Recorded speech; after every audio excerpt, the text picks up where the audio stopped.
അസ്സലാമു അലൈക്കും. ഞാൻ വന്നിട്ടുള്ളത് ഉരുളൻകിഴങ്ങ് വെച്ചിട്ടുള്ളൊരു സ്നാക്സ് കേട്ടോ. അതിന് വേണ്ടി ഞാനൊരു പാത്രം എടുത്ത് വെച്ചിട്ടുണ്ട്. അതിലേക്ക് 3 ടീസ്പൂൺ മൈദമാവ് ഇട്ട് കൊടുക്കുന്നുണ്ട് കേട്ടോ. 3 ടീസ്പൂൺ മൈദമാവ് ഇടുന്നതിലേക്ക് ഒരു ടീസ്പൂണ് അരിപ്പൊടി ചേർത്ത് കൊടുക്കുക. അത് ഒരു മൊരിമരേനെ കിട്ടാൻ വേണ്ടിയിട്ടാണ്. മൈദമാവാണ് കൂടുതൽ ചേർക്കേണ്ടത്. 3 ടീസ്പൂൺ എടുക്കുമ്പോൾ ഒരു 3/4 ടീസ്പൂൺ അരിപ്പൊടി ചേർത്താൽ മതി. പിന്നെ കുരുമുളക് പൊടി ഇട്ട് കൊടുക്കുക എരിവിന് വേണ്ടിയിട്ട്. അപ്പോൾ അത് നമ്മൾ എന്നിട്ട് ഉപ്പ് ഇട്ടിട്ട് വെള്ളം ഒഴിച്ചിട്ട് നന്നായിട്ട് കൈ വെച്ചിട്ട് തന്നെ നന്നായി കുഴച്ച് പാകപ്പെടുത്തി എടുക്കണം കേട്ടോ. ഒരു ഏകദേശം ഒരു നമ്മൾ ബജിയൊക്കെ ഉണ്ടാക്കുന്ന രൂപത്തിൽ മാവ് നല്ല കട്ടി പാടില്ല, കുറച്ച് കനം ഇതായിട്ട് ലൂസാക്കിയിട്ട് വേണം ഈ മാവ് കുഴച്ചെടുക്കാൻ. അതിന് വേണ്ടിയിട്ട് നന്നായി മാവ് കുഴച്ച് വെക്കാം. അപ്പോൾ ഇന്ന് ആദ്യം നമ്മളിത് ചെയ്ത് വെക്കണത് അപ്പോൾ അത്രയും സമയം കൊണ്ടൊന്ന് മാവ് സെറ്റായി വരാൻ വേണ്ടിയിട്ടാണ്. എന്നിട്ട് നമ്മൾ ഉരുളൻകിഴങ്ങൊക്കെ തോലൊക്കെ ചെത്തി സ്ലൈസാക്കി എടുത്താൽ അത് അധികം വെച്ചിരിക്കൊന്നും വേണ്ട. മാവ് സ്ലൈസായി വരുന്ന സമയം മാത്രം മതി കേട്ടോ. അപ്പോൾ തേങ്ങ എടുത്ത് നമുക്ക് ഇതാക്കാം. അപ്പോൾ വേപ്പിൻ്റെ ഇല ഞാൻ കൈ കൊണ്ടാണ്ട് പൊട്ടിച്ചിട്ടതാണ്. അത് നമുക്ക് ചെറുതാക്കി അരിഞ്ഞിട്ട് ഇടണമെങ്കിൽ കുറച്ചുകൂടി വൃത്തിക്ക് കാണാൻ പറ്റും.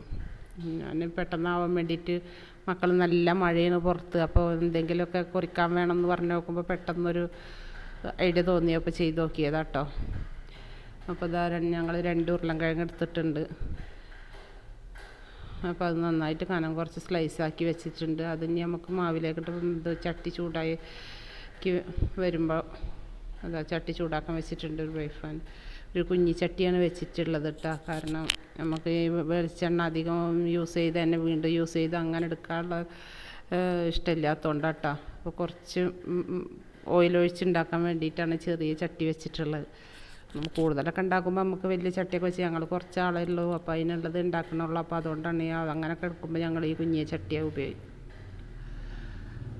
അപ്പോൾ ഞാൻ വെളിച്ചെണ്ണ ചൂടായി വരുമ്പോൾ നമുക്ക് ഫ്രൈ ചെയ്തെടുക്കാം കേട്ടോ. അപ്പോൾ അത് എരിവും ഒരു മൊരിഞ്ഞ് വരുന്ന ഒരു ഇത് ചൂട് കൊടുക്കാനോ കഴിക്കാനൊക്കെ നല്ല ടേസ്റ്റ് കേട്ടോ. സിമ്പിളായിട്ട് നമുക്ക് മക്കൾക്കൊക്കെ പെട്ടെന്ന് ഉണ്ടാക്കി കൊടുക്കാൻ പറ്റിയത്. എല്ലാ സാധനങ്ങളും വീട്ടിലുള്ളതൊന്നും ഉണ്ടായിക്കൊള്ളണമെന്നില്ല എല്ലായിടത്തും. അപ്പോൾ ഇതാകുമ്പോൾ നമുക്കൊരു ഉരുളൻകിഴങ്ങും തക്കാളിയൊക്കെ ഇല്ലാത്ത വീടുണ്ടാവില്ലല്ലോ. അപ്പോൾ പെട്ടെന്ന് നമുക്ക് എന്തെങ്കിലും ഇതായിട്ട് ഉണ്ടാക്കണം തോന്നുകയാണെങ്കിൽ വൈകുന്നേരത്തെ ചായക്ക് ഉണ്ടാക്കണം തോന്നുമ്പോൾ ഉണ്ടാക്കാൻ പറ്റിയ സ്നാക്സാണ്.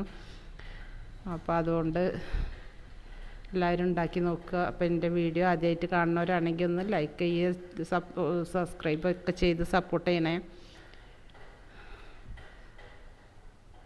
വേണ്ട നല്ല പൊള്ളച്ച് വന്നിട്ടുണ്ട്. അങ്ങനെ നല്ല പൊള്ളി വരുട്ടത് പൊരിച്ചെടുക്കുമ്പോൾക്ക് കണ്ടോ. അപ്പോൾ കഴിക്കാനായിട്ട് നല്ല ടേസ്റ്റ് ഉണ്ടായിരുന്നു. എല്ലാവരും ട്രൈ ചെയ്ത് നോക്കുക. അപ്പോൾ എൻ്റെ വീഡിയോ ഇഷ്ടമായെങ്കിൽ സബ്സ്ക്രൈബ് ചെയ്യാൻ മറക്കല്ലേ. അപ്പോൾ ഇനി ഇതുപോലത്തെ ഓരോരോ കുഞ്ഞു വീഡിയോ ആയിട്ട് വരേണ്ടത് ഞാൻ.